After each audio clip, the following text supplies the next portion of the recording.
వచ్చే ఎన్నికల నాటికి చంద్రబాబు నాయుడు గారి నేతృత్వంలో ప్రస్తుతం ఉన్న కూటమి టీడీపీ, జనసేన, బీజేపీ కలిసి ఉంటుందో ఉండదో అనే భయం ఆ కూటమి ముఖ్యులకు అడుగడుగున ఉన్నట్లుంది. అందుకని ఏ పబ్లిక్ వేదిక ఎక్కినా వాళ్ళు ఎక్కడ కాసింత స్పేస్ దొరికినా మేమందరం కలిసే ఉంటాం విడిపోం, మేమందరం కలిసే ఉంటాం విడిపోం. ఉప ముఖ్యమంత్రి అనే ఆయన మైకు దొరికితే మేమందరం కలిసే ఉంటాం 15 ఏళ్ళ వరకు విడిపోం. ఈరోజు మంత్రి నారా లోకేష్ గారు కాకినాడలో పర్యటిస్తూ ఉన్నారట. అదేదో ఒక విద్యార్థులతో సమావేశం. అక్కడ కూడా కూటమిని విచ్ఛిన్నం చేయడానికి కొన్ని శక్తులు ప్రయత్నాలు చేస్తూ ఉన్నాయి. కానీ కూటమి పార్టీలు ఎన్నటికీ విడిపోవు, మేము కలిసే ఉంటాం. రెండు పార్టీల మధ్య క్షేత్రస్థాయిలో ఏమైనా భిన్నాభిప్రాయాలు ఉన్నా మీరు సర్దుకొని పోండి. తెలుగుదేశం పార్టీ వాళ్ళు కూడా ఎక్కడ అలగకండి. ఏదైనా ఉంటే కూర్చొని మాట్లాడుకుందాం, కూర్చొని మాట్లాడుకోండి. కూటమి అయితే కలిసే ఉంటుంది, మేము విడిపోము. కొన్ని శక్తులు విడగొట్టాలని ప్రయత్నాలు చేస్తూ ఉన్నాయి. రాజకీయం అన్న తర్వాత ఎవరి రాజకీయ ప్రణాళికలు వాళ్ళు అవలంబిస్తారు. బేసిక్గా దీన్ని విడగొట్టడం కోసం ఏవో శక్తులు ప్రయత్నాలు చేయడం ఏంది. ఒకవేళ రాజకీయంగా అటువంటివి కూడా జరుగుతాయేమో. వీళ్ళు ముగ్గురు కలిసి ఉండాలి అన్నది రాజకీయమైనప్పుడు ఈ ముగ్గురు కలిసి లేకుండా ఉంటే ఇంకొకరికి మేలు జరుగుతుంది అని చెప్పి ఏదైనా రాజకీయ పార్టీ భావిస్తే అది కూడా రాజకీయమే కదా.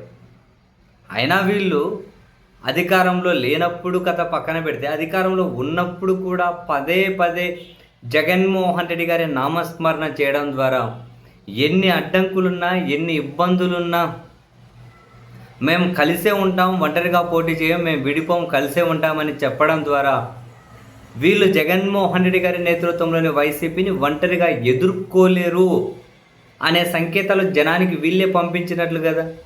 అసలు అధికారంలో జగన్ ఉన్నారా, వీళ్ళున్నారా అనే చర్చ ఆల్రెడీ జనంలో స్టార్ట్ అయింది.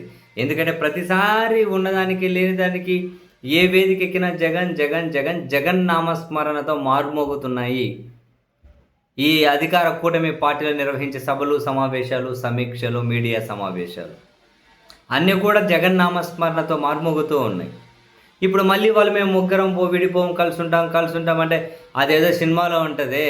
గట్టిగా ఎవరో చేతులు పక్కన వాళ్ళ చేతులు పట్టుకొని మీకు ఎవరెవరికైతే భయం అనిపిస్తుందో వాళ్ళందరూ వచ్చి గట్టిగా నన్ను పట్టుకోండి అన్నట్టు. వీళ్ళు ఒంటరిగా పోటీ చేసి గౌరవప్రదమైన సీట్లో లేకుండా అధికారంలోకి రాలేము అని చెప్పి నమ్ముతూ ఉన్న వీళ్ళు మనం విడివిడిగా పోటీ చేస్తే ఆంధ్రప్రదేశ్ రాజకీయాల్లో నామమాత్రం అయిపోతాము అని భావిస్తున్న వీళ్ళు వాళ్ళు భయంతో కలిసి ఉన్నామంటూ ఉన్నారు. వీళ్ళని చూసి ఇంకొకరు భయపడడం కాదు, వీళ్ళు భయంతో ఒకరికొకరు కలిసి ఉన్నారు. విడిపోతే ఓడిపోతామనే భయం, విడిపోతే అధికారంలో ఉండలేమనే భయం. సరే, ఈసారి మళ్ళీ జనాలు ముగ్గురు కలిసి ఉంటే వీళ్ళు ముగ్గురు కలిసి ఉన్నారు కాబట్టి గంపగుత్తగా మళ్ళీ వీళ్ళని ఆదరిస్తారా, లేకుంటే ముగ్గురు కలిసి ఉన్నా కూడా ప్రభుత్వాన్ని ఎలా పరిపాలించారో అన్నది జనం చూస్తారా, తర్వాత సంగతి ఏమో ఎన్నికలప్పుడు చూడాలి. బట్ పదే పదే వీళ్ళు ఒకవైపు జగన్ నామస్మరణ, మరోసారి ఒంటరిగా ఎదుర్కోలేమని చెప్పి జగన్ను అదొక భయం. వెరసి మైకు దొరికితే వేదిక ఎక్కితే కలిసి ఉంటాం మనమన్ను విడదీసే కొన్ని శక్తులు ప్రయత్నాలు చేస్తున్నారు. మీరు విడిపోకండి, మీరు తిట్టుకోకండి, మీరందరూ కలిసి ఉండండి, మనం కలిసే ఉండాలి. సేమ్ మీకు ఇవన్నీ కనుక భయం కనిపిస్తలేదా? జగన్ అంటే భయం కనిపిస్తలేవా? విడిపోతే ఏమైపోతామని చెప్పి భయం అనిపిస్తలేదా? వైసీపీని ఒంటరిగా ఎదుర్కోలేమని చెప్పి భయం కనిపిస్తలేదా? మరి ఒకవైపు మీరు ఒంటరిగా పోటీ చేసి ఇంత భయపడుకుంటూ మళ్ళీ జగన్మోహన్ రెడ్డి గారిని ఏమో ఏం పీకుతావు, ఏం చేస్తావు, నువ్వేంది, అదేంది, మేం తోపులము, నువ్వు కాదు, ఇవన్నీ ఎందుకు?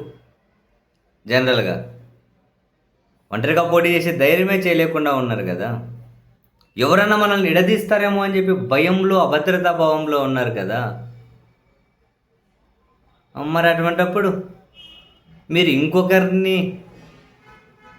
ఏమంటారు, మిమ్మల్ని చూసి భయపడుతున్నారనో, మీరు కలిసి ఉంటే వాళ్ళు చూడలేకున్నారనో, మనల్ని విడదీసేయాలని వాళ్ళు ప్రయత్నాలు చేస్తున్నారని ఇంకొకరిని నిందించడం ఎందుకు?